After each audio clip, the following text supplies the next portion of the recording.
People keep calling what's happening right now a revival. I hear it said like something new just broke loose, like God suddenly showed up again.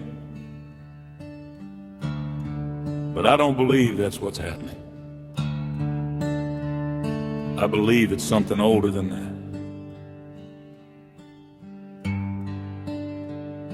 that. I think it's a return. Revival sounds loud, it sounds organized, it sounds like momentum. But what I'm seeing isn't momentum. It's pressure.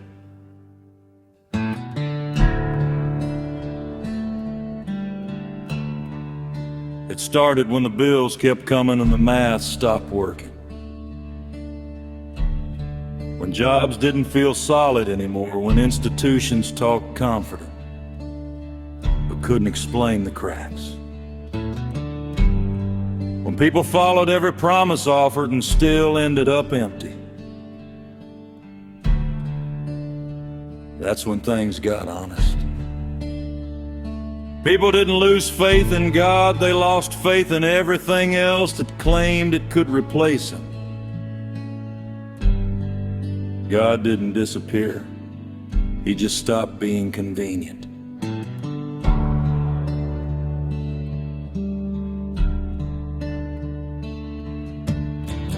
Comfort works until it doesn't. Systems hold until they don't. Certainty sounds strong until pressure stays longer than expected.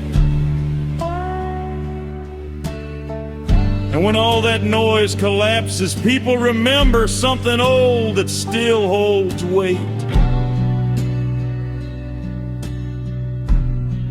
God never promised ease.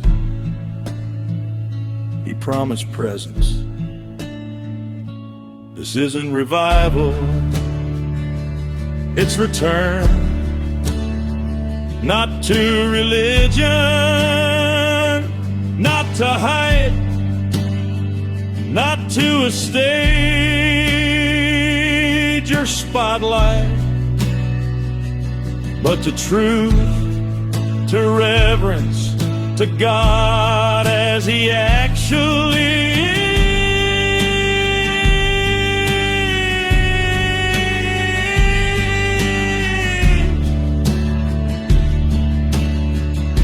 Not the version shaped for comfort, not the version adjusted to culture. The God who remains when everything else runs out of answers.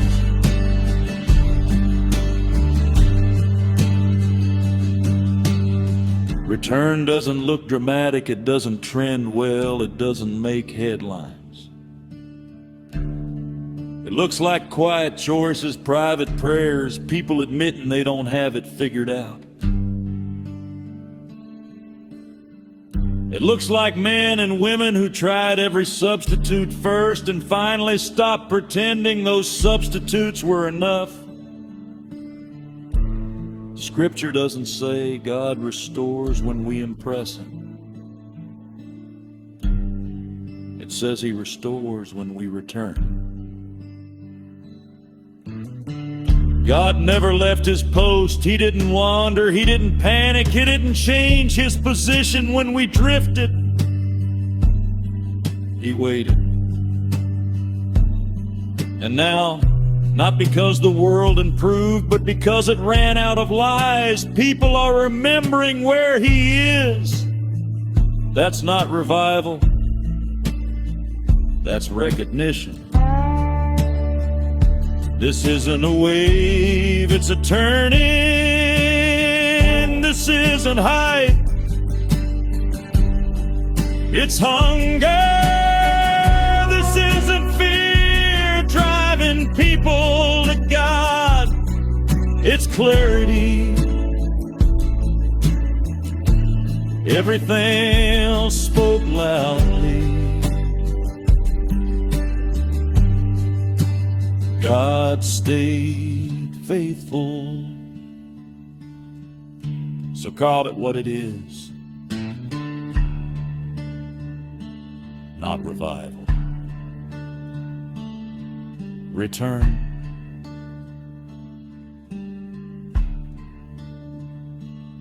And returns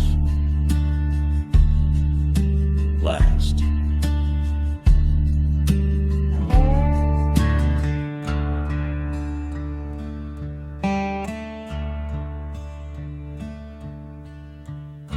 Before revelations ever come, there is always return.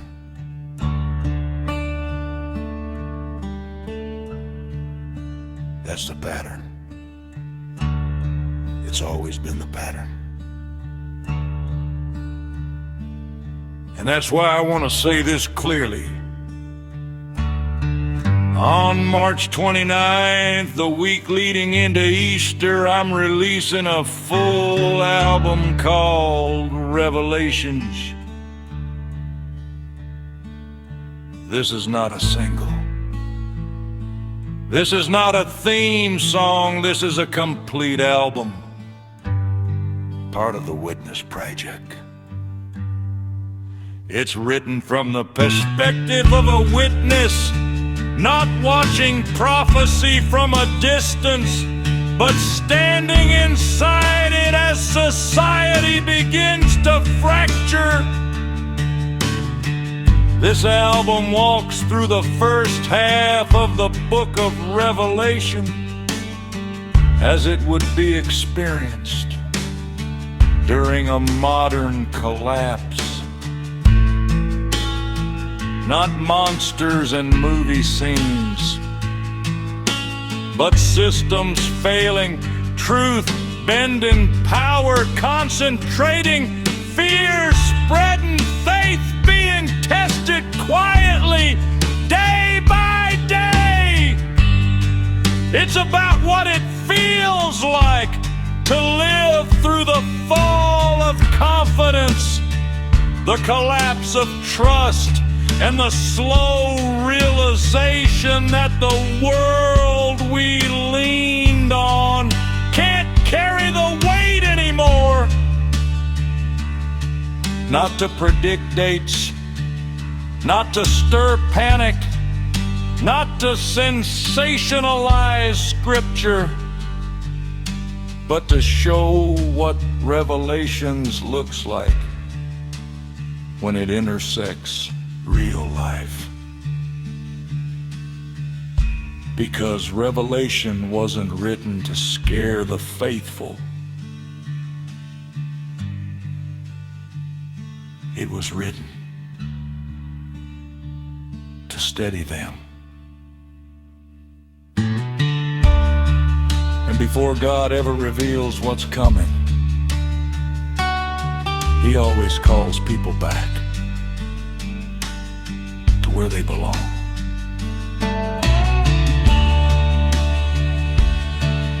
That's return.